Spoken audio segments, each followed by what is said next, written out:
Breaking news Nellore mayor స్రవంతిపై అవిశ్వాస తీర్మానం ప్రవేశపెట్టారు టీడీపీ కార్పొరేటర్లు. జిల్లా కలెక్టరేట్ కు చేరుకుని జాయింట్ కలెక్టర్ వెంకటేశ్వర్లకు తీర్మానం నోటీసునిచ్చారు.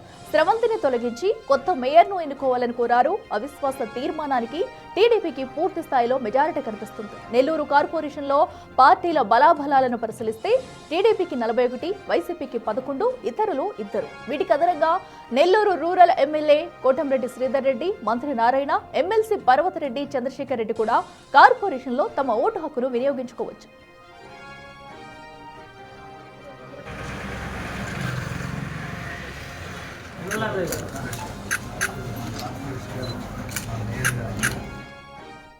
రెడ్డికి మరింత సమాచారం మా ప్రతినిధి సురేంద్ర అందిస్తారు. సురేంద్ర, చెప్పండి, ఏదైతే మేయర్ స్రవంతిపై కూడా అవిశ్వాసం అయితే పెట్టారు. సో ఆల్మోస్ట్ మెజారిటీ వర్గాలంతా కూడా అటు టీడీపీకే చెందుతాయని చెప్పుకోవాలి. ప్రస్తుతం అక్కడ సిచ్యువేషన్ ఏంటి?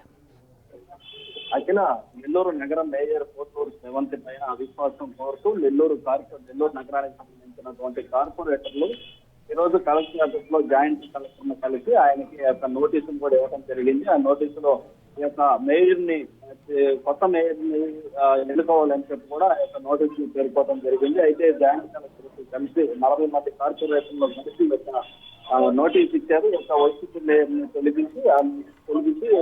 తొలగించాలని నోటీసులు ప్రధానంగా పేర్కొనడం జరిగింది. అయితే ఆ యొక్క వైసీపీ కార్పొరేషన్ పాలనలో అభివృద్ధి శూన్యంగా ఉంది. ఆ యొక్క రాష్ట్రంలోనే 4వ పెద్ద కార్పొరేషన్ గా ఉన్నటువంటి నెల్లూరు నగర కార్పొరేషన్ ఈ యొక్క వైసీపీ పాలనలో అస్తవ్యస్తం అయింది. అభివృద్ధి శూన్యం ఉండటం వల్ల ఇప్పుడు కొత్త మేయర్ని ఎన్నుకోవాలని చెప్పి కూడా వారిని నోటీస్ ఇవ్వడం జరిగింది. నిన్న మంత్రి నారాయణ, కోటంరెడ్డి శ్రీధర్ రెడ్డి, ముఖ్యమైన నేతలు, కార్పొరేటర్లందరూ కూడా సమావేశమై ఈ యొక్క సంతకాలు సేకరించి దాదాపుగా 40 మంది కార్పొరేటర్లు ఈ యొక్క సంతకాలు సేకరించి ఆ యొక్క 40 మంది కార్పొరేటర్లు ఈ రోజు జాయింట్ కలెక్టర్ కి యొక్క నోటీస్ ఇవ్వడం జరిగింది. అయితే ఆ యొక్క మేయర్ పైన కూడా కొన్ని ఆరోపణలు చేయడం జరిగింది. ఈ యొక్క కార్పొరేటర్ లో అదేవిధంగా డిప్యూటీ మేయర్ రూప్ కుమార్ కూడా ఈ యొక్క రాష్ట్రంలోనే నెల్లూరు కార్పొరేషన్ 4వది. అయితే ఈ యొక్క గత పాలనలో పూర్తిగా అభివృద్ధి అయితే జరగలేదని చెప్పి వారు ఆరోపించారు. అదేవిధంగా గిరిజన మహిళైనటువంటి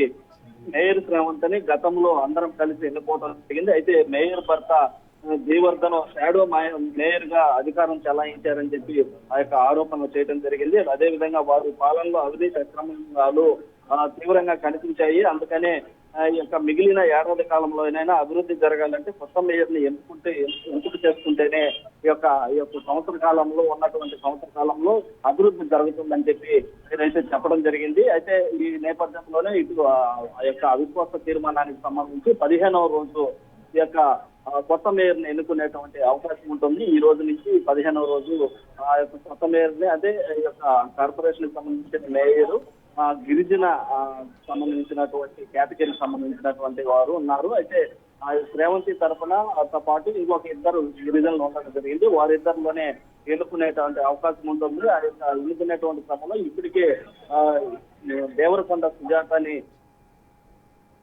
మనం జరిగేటువంటి రోజు ఎన్నుకుంటారని చెప్పి కూడా ఇప్పటికే ఒక ప్రచారం అయితే జరుగుతా ఉంది. అయితే ఇక మొత్తం మీద కూడా ఈ యొక్క మేయర్ మీద విశ్వాస తీర్మానం 4 ఏళ్ళు పూర్తయింది కాబట్టి గతంలోనే ఈ యొక్క కూటమి ప్రభుత్వం అధికారంలోకి వచ్చిన తర్వాత ఈ యొక్క స్రవంతి పైన అవిశ్వాస తీర్మానం పెట్టాలని చూసినప్పటికీ అప్పుడు వీలు కాని పక్షంలో ఇప్పుడు 4 సంవత్సరాలు పూర్తయిన తర్వాత అవిశ్వాస తీర్మానానికి అవకాశం ఉండడంతో ఇప్పుడు కార్పొరేటర్లంతా కూడా టీడీపీ కండువా కప్పుతున్నటువంటి నేపథ్యంలో ఇప్పటికే 41 మంది టీడీపీ కార్పొరేటర్లు టీడీపీ వైపు ఉన్నటువంటి నేపథ్యంలో మొత్తం 54 డివిజన్లు నెల్లూరు నగర కార్పొరేషన్ పరిధిలో ఉన్నాయి. ఇక్కడ ఉన్నటువంటి దాంట్లో 41 మంది టీడీపీ వైపు ఉన్నారు, 11 మంది మాత్రం వైసీపీ వైపు ఉన్నారు. మరొకరు తటస్థంగా ఉన్నటువంటి పరిస్థితి, మరొకరు రాజీనామా చేసి ఇటీవల జరిగినటువంటి ఎన్నికల్లో, సార్వత్రిక ఎన్నికల్లో నెల్లూరు నగరం నుంచి పోటీ చేస్తున్నటువంటి ఖలీలు రాజీనామా చేస్తున్నటువంటి నేపథ్యంలో 41 మంది టీడీపీకి మద్దతు తెలుపుతున్నారు. ఆ యొక్క విశ్వాస తీర్మానాన్ని కూడా వారంతా కూడా సంతకాలు సేకరించి ఈ రోజు జాయింట్ కలెక్టర్ జరిగింది. అయితే ఈ నేపథ్యంలోనే ఒక రాజకీయ వర్గాల్లో ఒక ఉత్కంఠత అయితే నెలకొందని చెప్పవచ్చు. ఎందుకనంటే సంవత్సరం రోజులు ఉన్నటువంటి నేపథ్యంలో ముందుగానే అవిశ్వాస తీర్మానం చెప్పి ఈ యొక్క మేయర్ ని దించి ఆ యొక్క మేయర్ పదవికి గంధం ఏర్పడేలా చూసి కొత్త మేయర్ ని ఎన్నుకోవడంతో ఇదంతా కూడా ఒక చర్చనీయాంశంగా మారిందని చెప్పవచ్చు. అయితే మరోవైపు కొత్త మేయర్ ని ఎన్నుకుంటారా లేదా ఇన్ఛార్జ్ మేయర్ గా డిప్యూటీ మేయర్ ఇచ్చేటువంటి అవకాశం ఉందని చెప్పి కూడా మరోవైపు ప్రచారం జరుగుతున్న నేపథ్యంలో ఇదంతా రాజకీయ వర్గాల్లో ఒక ఉత్కంఠతనైతే కల్పిస్తుందని చెప్పవచ్చు Radhika. Right Surendra, thank you.